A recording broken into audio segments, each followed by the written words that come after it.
You have to do something! A man arrived in the baths. A real nasty sort, with his face all covered up. And he's got a weapon. You have to do something, or he's going to break the golden rule.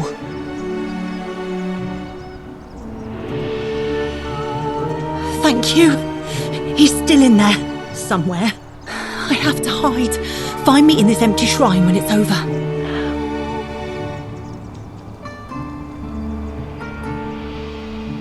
What? Why?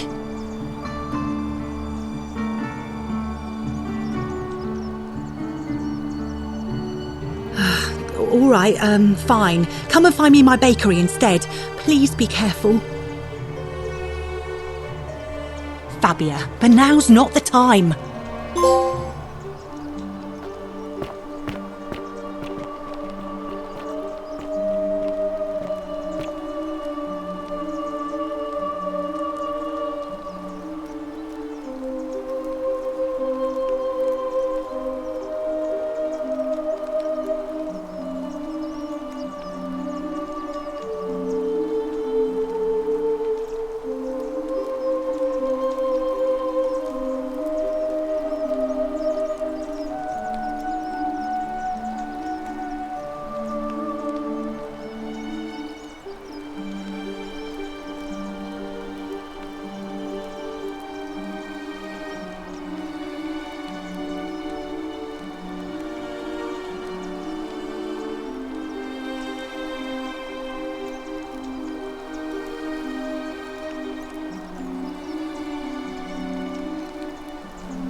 Stop right there. I'm looking for Tiberius Quinctius Crispus, otherwise known as Quinctius. Do you know where he is?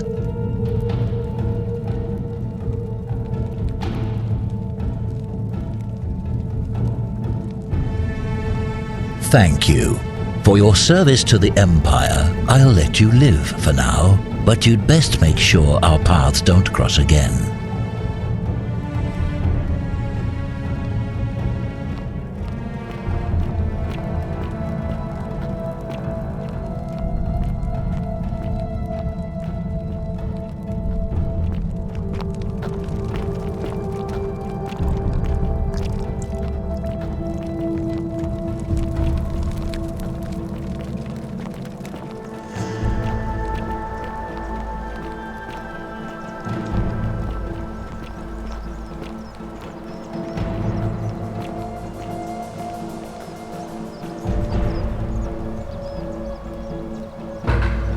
Curse you, cultist!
A new face. Ave, and may Vesta watch over you. I'm Equitia. To what do I owe the pleasure of this visit?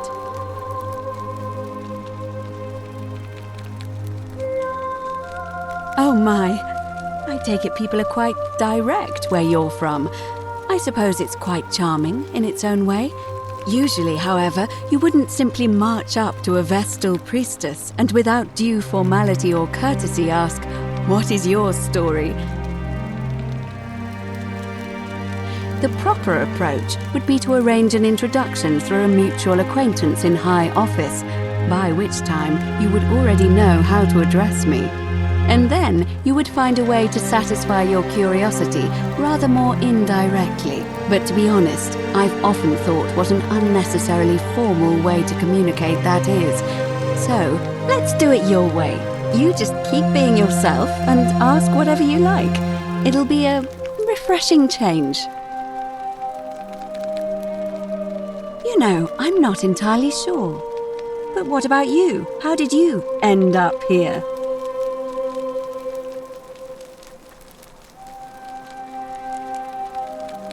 Karen, you say? And nothing about that name seemed odd to you?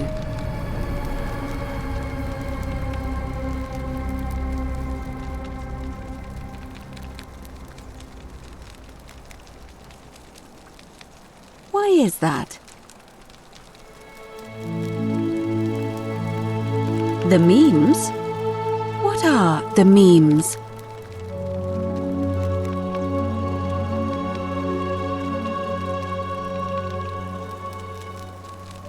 So, a bit like Egyptian hieroglyphs then? So your people make hieroglyphics depicting this accursed character, the one they call Karen. I wonder if... No. I apologize. I don't mean to be cryptic. It's just that you've got me thinking.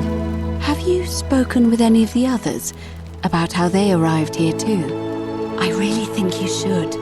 Go around and ask them what they remember and see if you notice any patterns. Good. Thank you. But please be careful. I just don't want to see what happened to Livia happen to you too. Up until a few weeks ago, she was a perfectly productive member of our little community, darning clothes and cutting hair.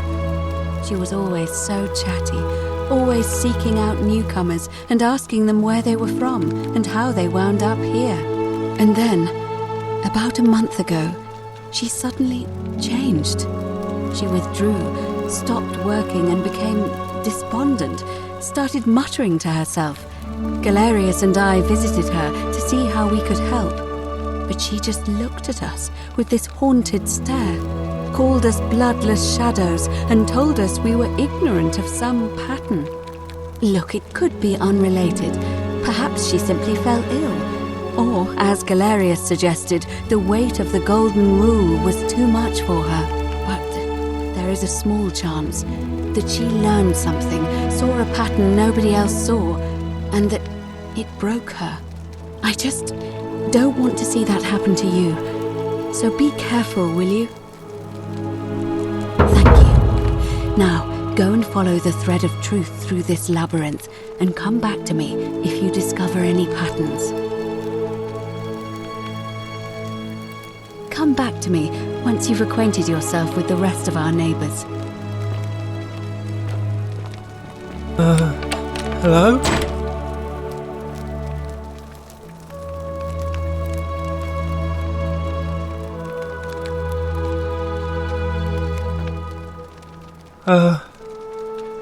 Hello?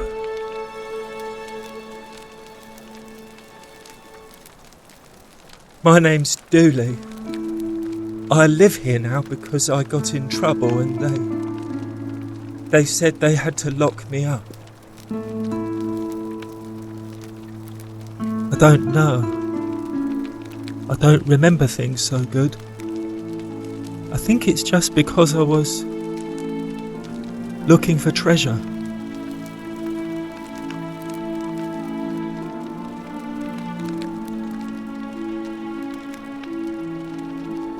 Yes, but I wasn't. I was just looking. They said I did it more than once, but I can't remember things so good. Then they called me mean names. They called me a liar, Billy. Yes. They said I have to live here now, and gave me this letter. But I'm not good with words. Do you think you could read it for me?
What does it say?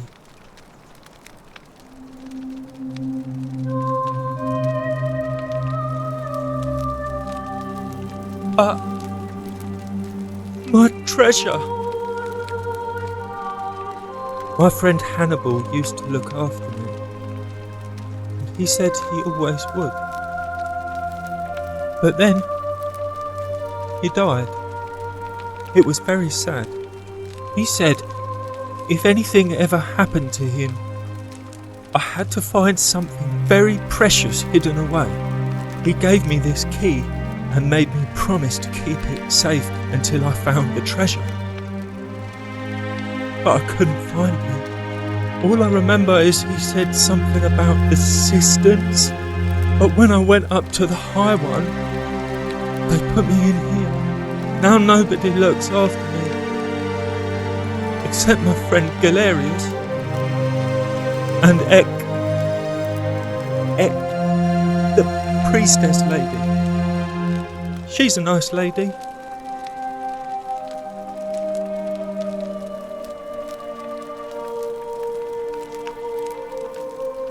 Hannibal said I shouldn't give it to anyone I didn't trust. But maybe you could help me get out of here. Then I would trust you a lot.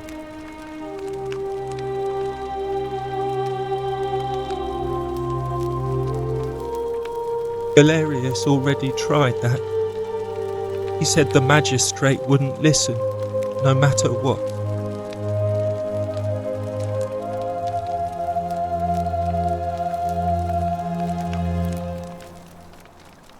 Like Galerius? He's nice. I like Galerius. He made me a doll and everything. If you help make him magistrate, he can get me out of here, and I can give you the key to my treasure. Hannibal said it was in the cisterns. I can't remember what it was, just that it was way up high and very precious.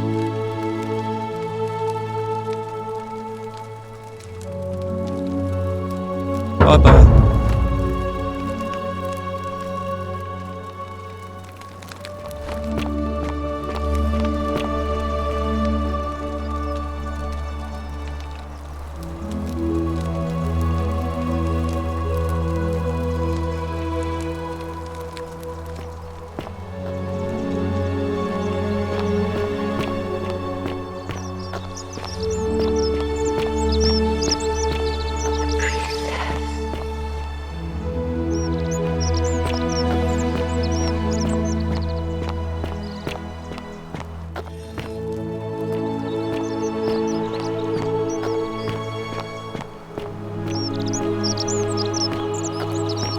Sometimes I stare at the great temple on the bluff, and I think, whatever is in there, it has to be important.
Greetings and salutations.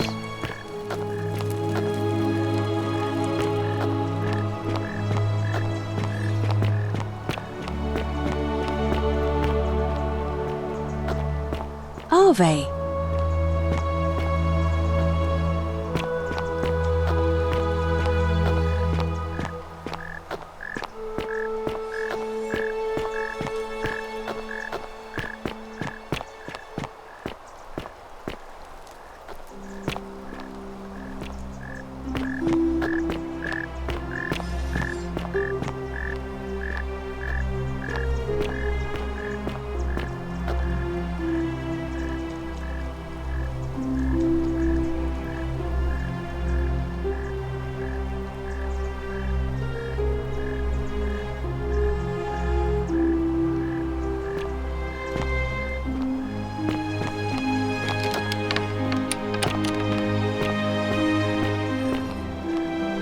You there!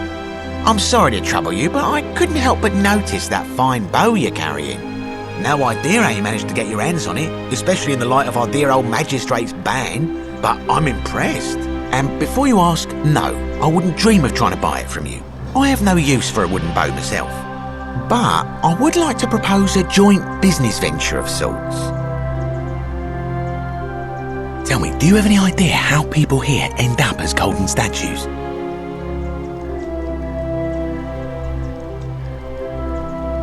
Well, between you and me, I found an old scroll from years ago, hastily written, in which the author claimed something extraordinary and terrifying. He wrote that when the golden rule is broken, statues spring to life all over the city, wielding golden bows and begin firing golden arrows at the inhabitants. Supposedly, one or two of those arrows is enough to turn a full-grown man into gold. Now, of course, that is a travesty, a terrible, horrible waste of human life which has to be stopped. And yet, on the other hand, I can't help but think of a tale told by that Greek fella Aesop, the goose that laid the golden egg. With the ability to transmute organic matter into gold, one could create infinite wealth. Use your imagination, golden animals, insects, trees and plants. The Midas touch without the drawbacks. We are talking riches beyond imagining. And even if we were to split all those riches between the two of us, half of infinite wealth is still infinite. Interested?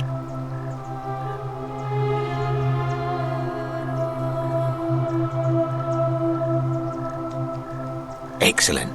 So the first question is, how do we get our hands on one of those golden bows? Now, I have a plan, but first, tell me, are you familiar with the story of the goddess Diana? Good.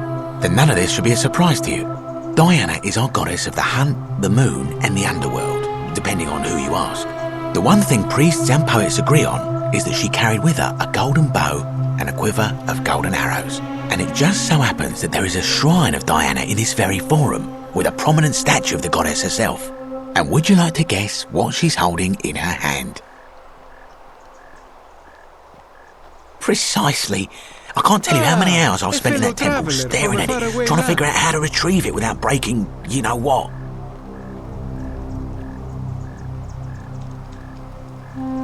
Oh, gods no! If you tried that, we'd all be dead within moments, I'm sure. No, here's what I propose. You give your bow to me, I cover it in a thin layer of gold leaf, and we create a replica of a golden bow. Then you enter the shrine, extinguish the braziers, and under cover of darkness, swap out the fake for the original. It's not theft exactly, it's more of a trade. But make no mistake, this is a dangerous path, and there's no way of knowing where it will lead. But in my experience, all the best adventures begin with a risky first step. Now, you must have questions. Ask away.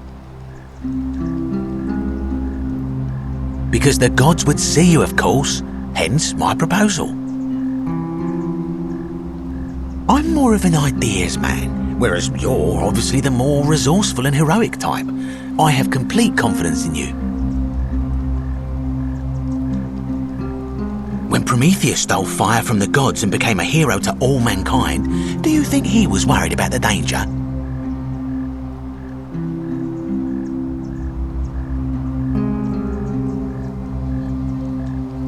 Only because he was silly enough to get caught.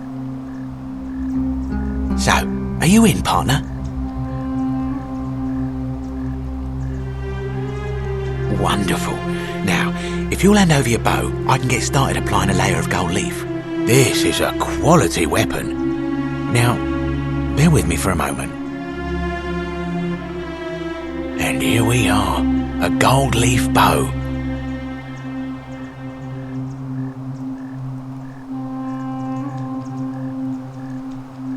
Now I've gone and unlocked the Shrine of Diana for you, so as quick as you can, head on inside. It's just at the end of the street on the left. May the gods not watch over you.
My beloved Galatea, I write this so that one day, when we're finally together, you will understand what I've done and why I had to do it. The others will call me mad or a monster, but I don't care what they think. Everything I'm doing here, I'm doing for you. I'll start at the beginning. Soon after my arrival here, as I walked down a corridor lined with golden statues, I thought I heard a whisper behind me, a rasp of air, as if vocal cords of metal strained to say a word or two. I tried to dismiss the idea, tried to concentrate on my work as the city's medic, but that tortured whisper haunted me. Weeks later, in the hallway to the bathhouse, I heard it again and found myself drawn to the statue of a Roman woman wearing a stola. Her face was contorted with anguish and fear, and, disturbingly, it was as if she was looking right at me.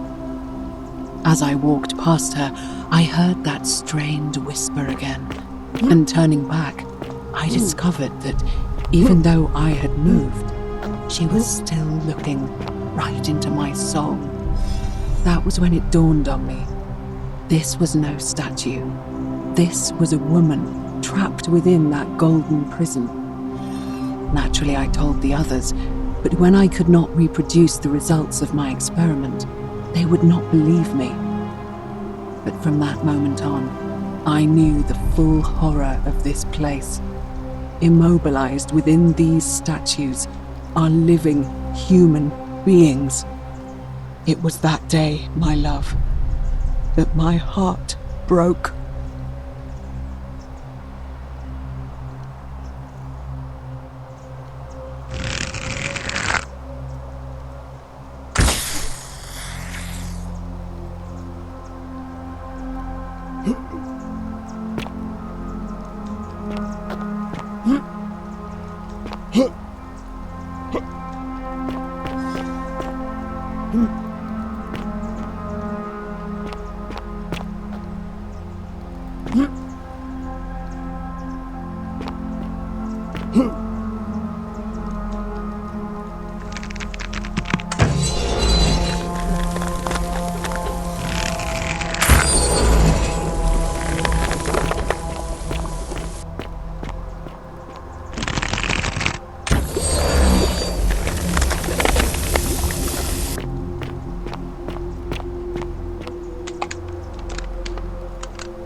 Supposed to be here.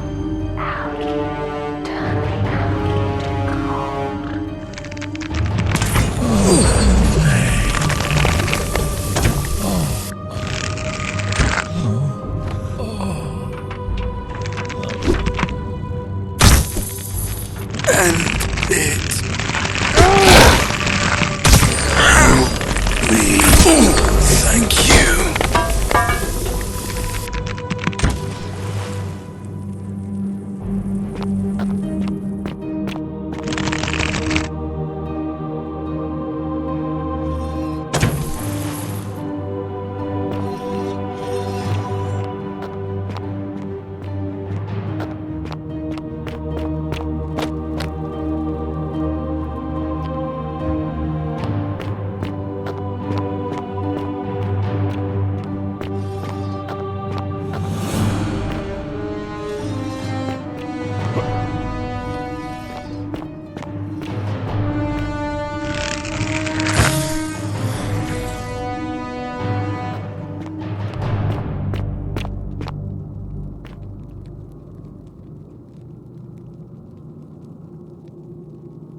Make it stop.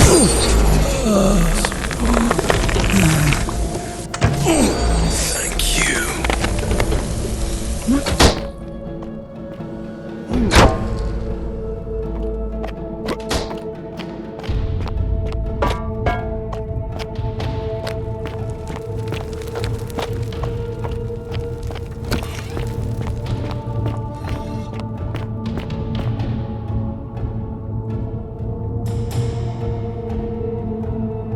My beloved Galatea, after I learned the terrible truth about the golden statues, I want